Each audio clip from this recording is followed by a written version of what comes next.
KVRX 91.7 FM, in accordance with federal and FCC regulations, confines the broadcast of indecent material to between the hours of 10 p.m. and 6 a.m. Sensitive listeners and children are advised to tune out during this time.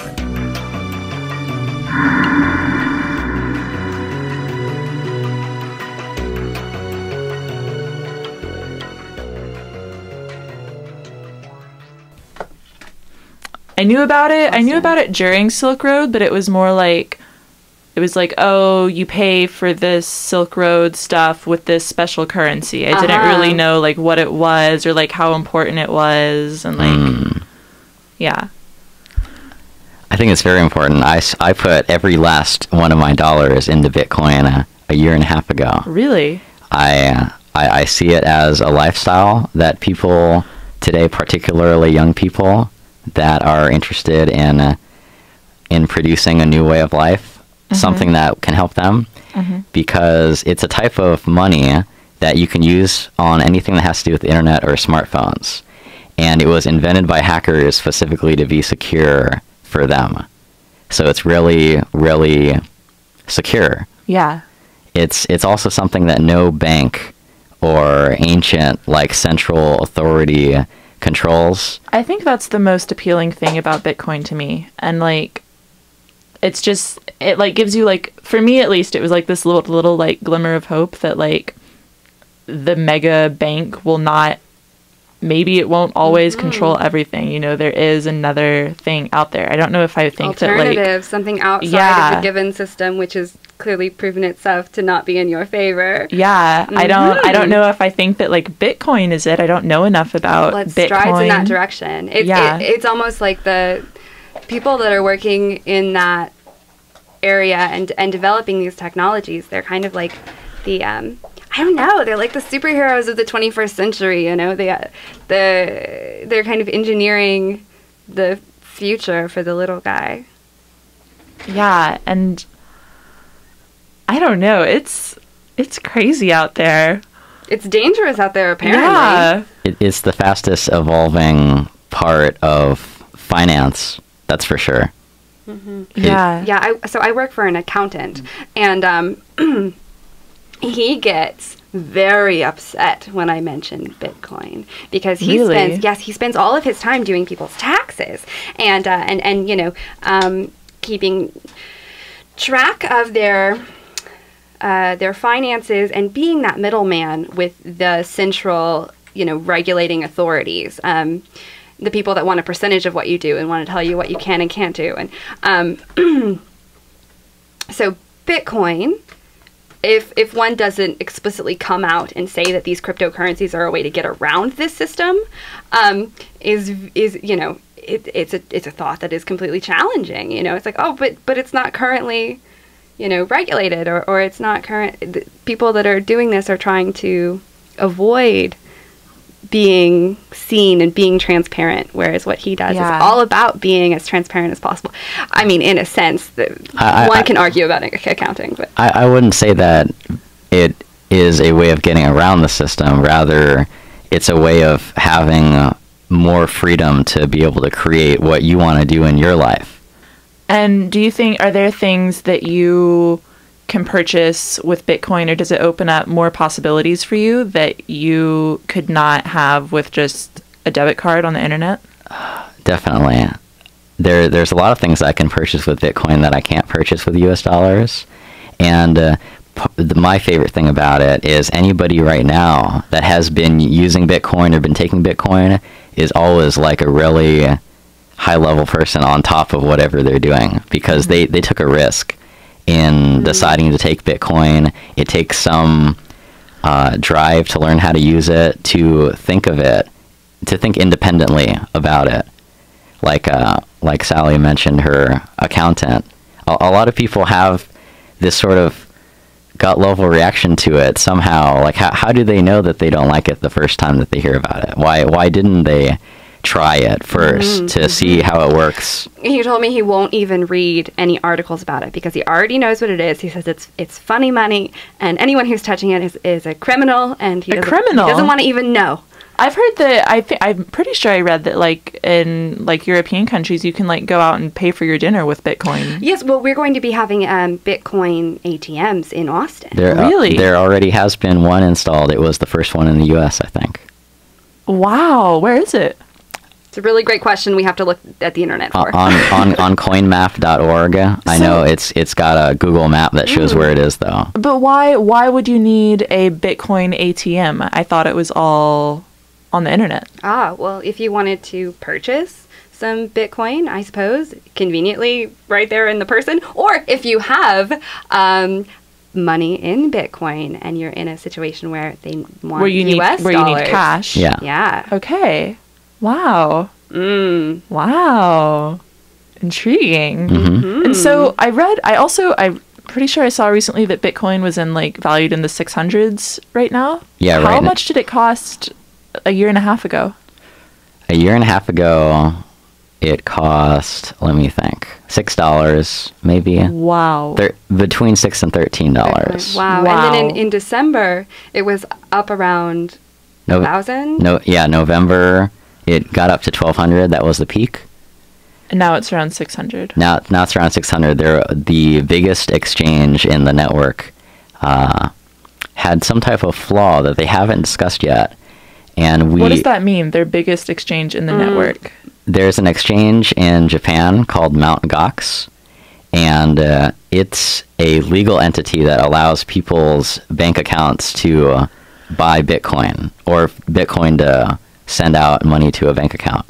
Did you say legal or illegal? No, it's a legal structure. It's a company. Okay. That's all I mean. Okay. There's paper somewhere that says this is a real place that. Wow. But they recently filed for bankruptcy. Yes, they did. Nobody knows what happens. There was hackers, billions of dollars. The FBI might have been involved. Nobody knows what has happened yet. I mean, it's really interesting that there would be such a kind of huge hit like that under such mysterious circumstances.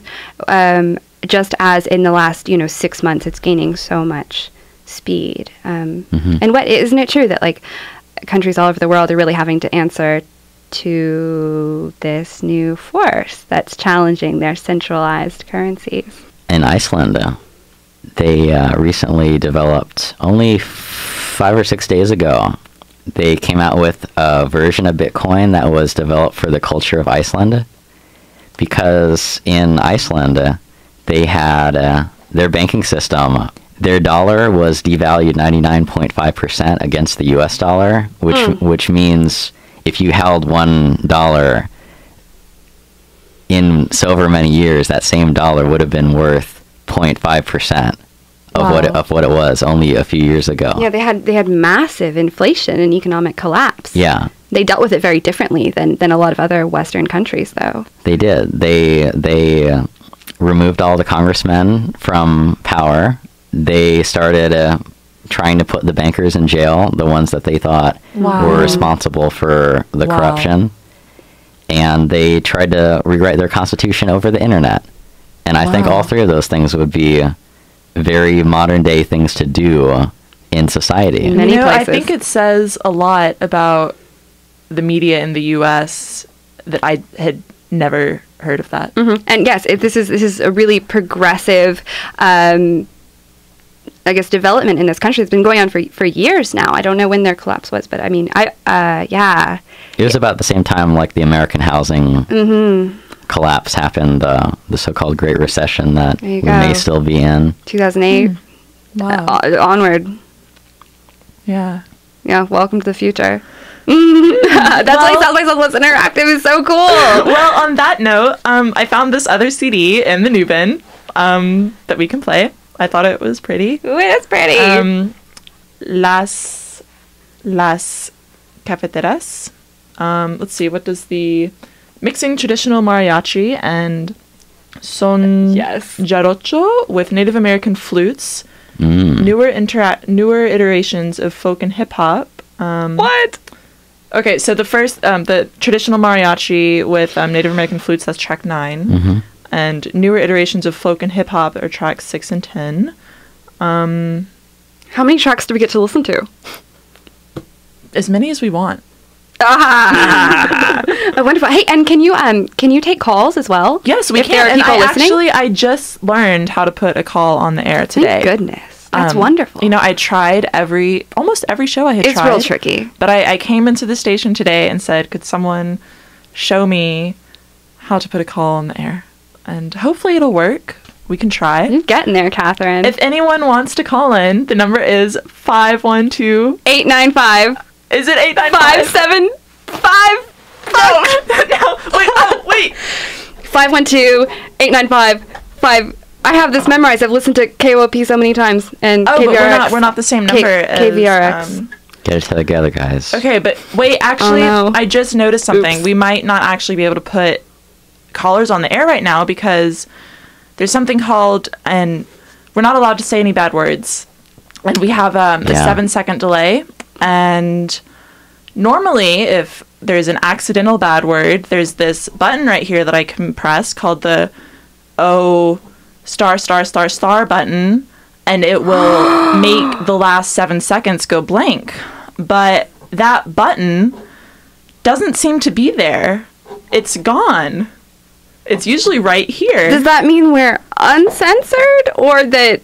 It means that I'll get in a lot of trouble if we say a bad word because I won't be able to press the button that makes us so we can't say any bad words. I wouldn't even mention it again. I hope we won't do that. Yeah. So that's so weird. Where did the button go? Anyway, let's listen to some of this music.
En la casa y en la calle,